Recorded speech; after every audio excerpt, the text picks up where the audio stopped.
Good evening बच्चों। आज पढ़ेंगे हम लीवर के बारे में। यकृत हम देखते हैं, बहुत ही महत्वपूर्ण टॉपिक है, इससे क्वेश्चन पूछा जाता है। देखिए, और यूपी बोर्ड के लिए भी क्या होता है, इंपॉर्टेंट होता है। एक चीज याद रखेंगे, अभी तक हमने एलिमेंट्री कैनाल के बारे में पढ़ा था, डाइजेस्टिव सिस्टम का पार्ट था जो, ठीक है ना, कंप्लीट पढ़ लिया था हमने। टीथ से लेकर के एनस मतलब एलिमेंट्री कैनाल में हमने क्या हुआ था, टीथ से स्टार्ट किया था, बक्कल कैविटी को देखते हुए फेरिंग्स और इसके बाद ओइसोफेगस के बाद हमने पढ़ा था आपका क्या, स्टमक के बाद हमने स्मॉल इंटेस्टाइन, लार्ज इंटेस्टाइन पढ़ते हुए क्या किया था, इनमें डाइजेशन कैसे होता है, इन सबको भी देख लिया था। अब आगे देखते हैं कि लीवर। देखिए, जो भोजन हमने किया और जो भोजन पचा है, उस भोजन को पचाने में यकृत का सब क्या होता है, बहुत महत्वपूर्ण क्या होता है, योगदान होता है। ये बहुत महत्वपूर्ण भूमिका निभाते हैं, ठीक है ना। हमारे पाचन की क्या होता है, पाचन तंत्र में क्या होता है, लीवर जो होता है वो बहुत ही महत्वपूर्ण भूमिका निभाता है। याद रखेंगे, जो लीवर होता है, लीवर क्या है, एक सबसे बड़ी हमारे शरीर में पाई जाने वाली सबसे बड़ी ग्रंथि है, ठीक है। इससे बड़ा ग्रंथि और कोई नहीं होता शरीर में, और ये सबसे वजनदार ग्रंथि भी है, ठीक है ना। जब हम इसके वजन की बात करते हैं और इसकी उत्पत्ति की बात करते हैं, तो आइए पहले उत्पत्ति को हम देखते हैं। जैसे आपको पता होना चाहिए कि जब हम क्या करते हैं कि जब फर्टिलाइजेशन होता है, तो हम कहते हैं कि फर्टिलाइजेशन के बाद भ्रूण का निर्माण होता है। अब ये जो भ्रूण होता है, उसके भ्रूण 3 स्तरों का बना होता है, ठीक है। एक और स्पर्म मिले, फर्टिलाइजेशन हुआ तो एम्ब्रियो बना, भ्रूण बना। अब ये भ्रूण जो होता है 3 स्तरों का बना होता है, जिनको हम जनन स्तर या जर्म लेयर कहते हैं। इतना क्लियर है। तो इनमें एक एक करके हम तीनों स्तर को देखें जरा। देखिए, जो ये वाला स्तर होता है, इसको हम बोलते हैं क्या, इक्टोडर्म। और जो बीच वाला होता है उसको हम बोलते हैं मीजोडर्म, ठीक है ना, मीजोडर्म। और जो नीचे वाला होता है उसको हम बोलते हैं इंडोडर्म।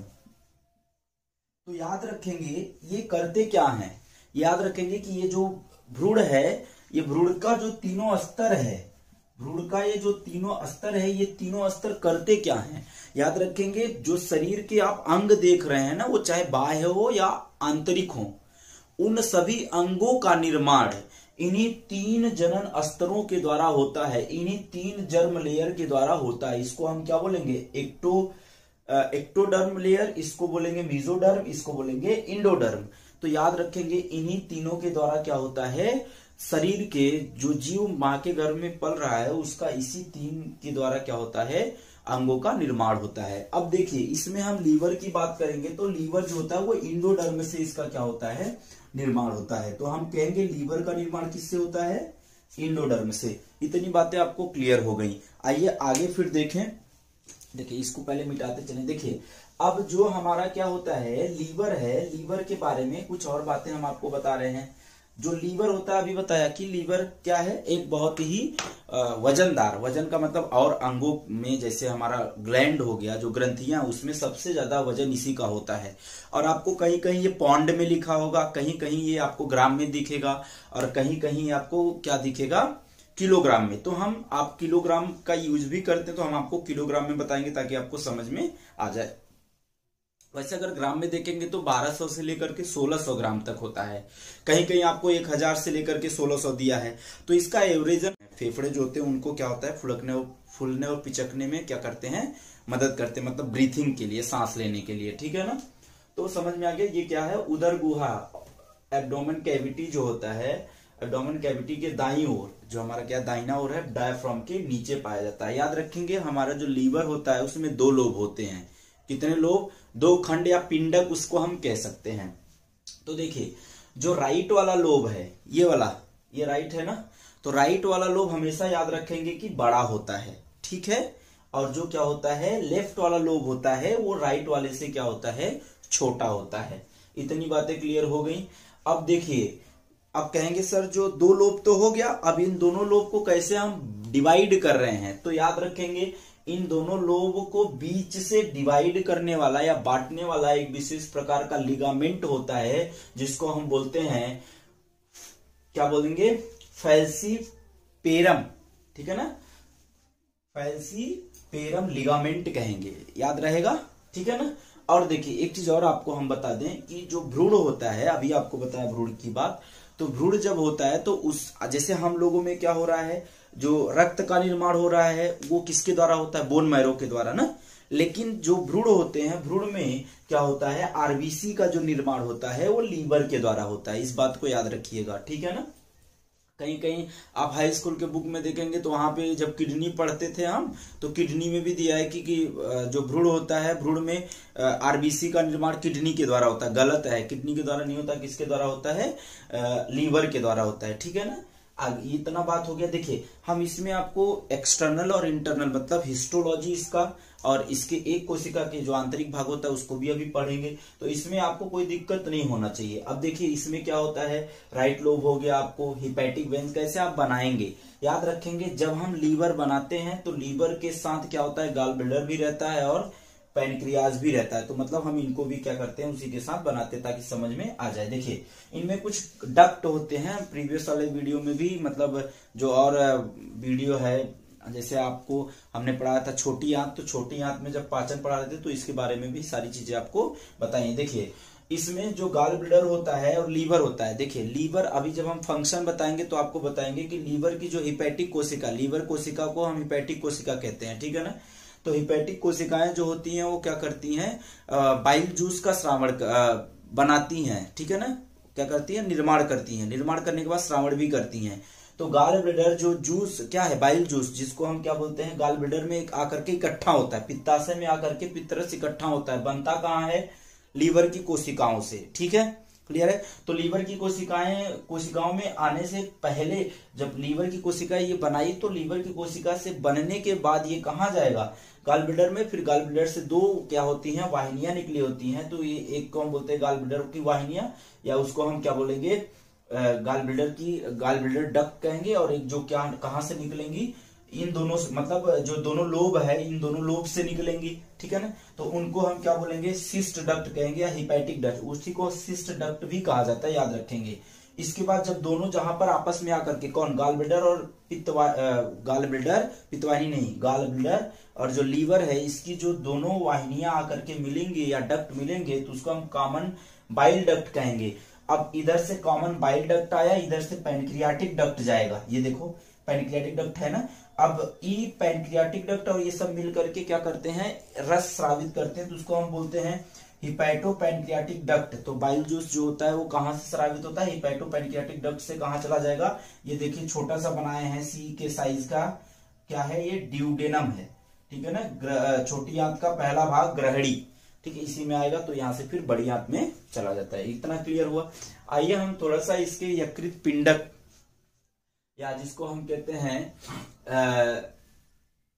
हिपैटिक लोब्यूल कहते हैं या लीवर लोब्यूल कहते हैं, इसके बारे में हम देखते हैं। देखिए जो यकृत पिंडक होता है, हिंदी में इसको लीवर लोब्यूल इसको कहते हैं। ये देखिए ये क्योंकि एक कोशिका को हम बोलते हैं लीवर के, ठीक है ना, तो अभी आपको इसको हम समझाते हैं। तो ये क्या है, लीवर की या यकृत की क्या है, क्रियात्मक एवं संरचनात्मक इकाई होती है। कौन, जो क्या है, यकृत पिंडक है। अगर हम यहाँ लिख दें, जैसे यहाँ हिस्टोलॉजी ऑफ डायफ्राम लिखा गया ना, तो यहीं आप लिख दीजिए क्या, हिपैटिक, ये जो फिगर है वो किसका है, हिपैटिक लोब्यूल हम इसको कहेंगे, ठीक है ना, हिपैटिक लोब्यूल कहेंगे, ठीक है। अब याद रखेंगे, इसमें भी कुछ महत्वपूर्ण चीजें हैं, हम आपको बताते हैं। इतनी बातें क्लियर हो गई, आगे चलिए। देखिए यह यकृत पिंडक को हम क्या बोलते हैं, यकृत पिंडक यकृत की क्रियात्मक संरचनात्मक इकाई होती है, याद रखेंगे।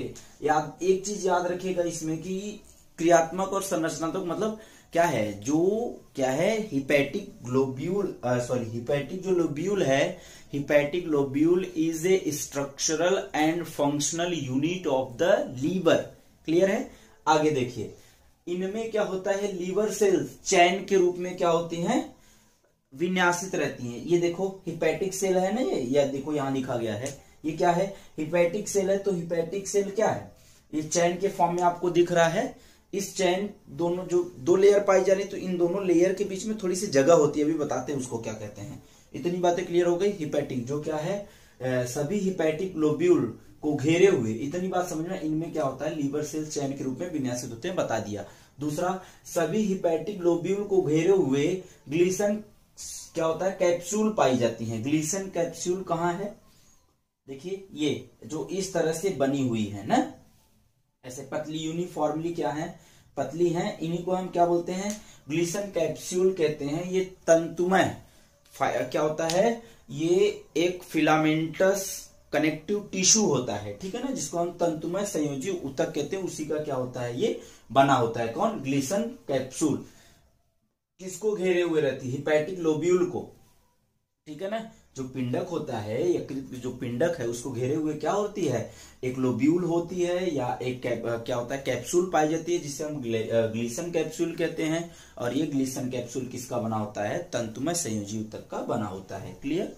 आगे देखिए ये जो लीवर सेल होती हैं, लीवर सेल जिसको हम हिपैटिक सेल कहते हैं, यही हिपैटिक सेल क्या करती हैं, बीच में अभी आपको बताया ना कि इनमें क्या होता है, बीच में पाइप की जैसी संरचना होती है दोनों के बीच में, तो उसी में क्या होते हैं, बाइल जूस को सिक्रीट करती है, तो यहां से ये क्या होते हैं, नसों के द्वारा फिर क्या होंगी, बाहर निकल आती हैं। क्लियर है। तो देखिए लिखा गया है, यकृत की कोशिकाएं, यहाँ देखिए bile juice secreted by liver cell, ठीक है ना। आगे, यकृत कोशिकाओं के बीच बीच में सिरा पात्र उपस्थित होता है। ये देखिए बीच बीच में क्या हो रहे हैं, सिरा पात्र, जो ऐसे ऐसे आपको खाने दिख रहे हैं, जिसमें इस कुफर सेल, देखो यहीं कहीं लिखा होगा, ये देखो कुफर सेल जिसमें पाई जा रही हैं, जिसमें कुफर सेल पाई जाती हैं, उसी को हम सिरा क्या बोलते हैं, पात्र कहते हैं, ठीक है ना। आगे, ये जो सिरा पात्र होती हैं, सिरा पात्र पर एक विशेष प्रकार की क्या होती हैं, कोशिकाएं पाई जाती हैं। किस पर, सिरा पात्र पर। सिरा पात्र पर विशेष प्रकार की कोशिकाएं पाई जाती हैं। इन कोशिकाओं को हम नाम देते हैं कुफर सेल, ठीक है ना, या कुफर की कोशिकाएं कहते हैं। ये जो कुफर सेल होते हैं, ये पुरानी जो आरबीसी होती है, रक्त होते हैं, उनको क्या करता है, उनका विखंडन कर देता है, और विखंडन करके क्या होते हैं, बाइल वर्णक का क्या, या बाइल जो पित्त वर्णक होते हैं, बाइल जूस या पित्त वर्णक, याद रखेंगे, वर्णक का मतलब रंग होता है, और बाइल का मतलब क्या, पित्त होता है। जो पित्त का रंग होता है, जो बाइल जूस होता है, उसका निर्माण क्या करती हैं ये, ठीक है। और देखिए सबसे महत्वपूर्ण बात की जो क्या होता है, कुफर सेल है, कुफर सेल में, कुफर सेल काम क्या करता है, याद रखेंगे, कुफर सेल फाइगोसाइटोस क्या है, एक फाइगोसिटिक कोशिका है, भक्षाणु करने वाली कोशिकाएं हैं, जो बैक्टीरिया का क्या करती हैं, बाहर से आने वाले जीवाणुओं का, विषाणुओं का क्या करती हैं, भक्षण करती हैं। इतनी बातें क्लियर हो गई। देखिए प्रत्येक पाली में क्या होता है, ये देखो, ये तो एक ही मैंने बनाया है, तो प्रत्येक पाली में क्या होता है, केंद्रीय सिरा होता है, केंद्र बीच में पाया जाने वाला एक सिरा है, सिरा धमनी जानते हैं ना, तो क्या है, वही पाई जाती है। अब इसमें सिरा धमनी का काम क्या है, क्योंकि जो हम भोजन वगैरह करेंगे तो वो क्या होगा, पचने के बाद छोटी आंत में अवशोषण होता है उसका, तो अवशोषण वो रक्त में मिलेगा, तो रक्त में मिलेगा तो लीवर के पास जाना पड़ेगा उसको ना, तो इसलिए इसमें क्या होती है, जो लीवर होता है, लीवर में वेन्स और आर्टरी दोनों पाए जाते हैं, ठीक है ना। अब देखिए जो ये बीच में पाया जा रहा है, इसको हम क्या बोलेंगे, इसको हम नाम देते हैं एक क्या, पिंडीय, अंतःपिंडी सिरा कहते हैं। और किनारों पर क्या होता है, पोर्टल ट्रेड पाए जाते हैं, ये वाले देखो, ये वाले भाग, ठीक है ना, कहाँ गया, पोर्टल ट्रेड कहते हैं इसको। अब इन्हीं पोर्टल ट्रेड में क्या होते हैं, 3 प्रकार के वेन्स क्या होते हैं, पाए जाते हैं। देखिए एक होता है जो हिपैटिक आर्टरीज होते हैं, हिपैटिक जो लीवर की क्या होती है, आर्टरी सिराएं होती हैं, वो एक होती है। दूसरी होती है हिपैटिक पोर्टल वेन होता है, और तीसरी जो है वो इंटरलोब्युलर बाइल डक्ट होता है, ठीक है ना, जिससे क्या होता है, बाइल निकल कर क्या होते हैं, बाहर आते हैं। इतनी बातें क्लियर हो गई। देखिए ये आपका था लीवर के बारे में। अब हम लीवर के फंक्शन को पढ़ेंगे, तो बहुत ही महत्वपूर्ण है, और लगभग आपको 19 प्रकार या 20 प्रकार का मैं फंक्शन बताऊंगा, इसका कार्य बताऊंगा कि 20 प्रकार के कार्य करते हैं, तो आप समझ गए होंगे कि लीवर कितना महत्वपूर्ण है, ठीक है ना। चलिए फिर मिलते हैं नए वीडियो के साथ, तब तक के लिए अलविदा दोस्तों, जय हिंद।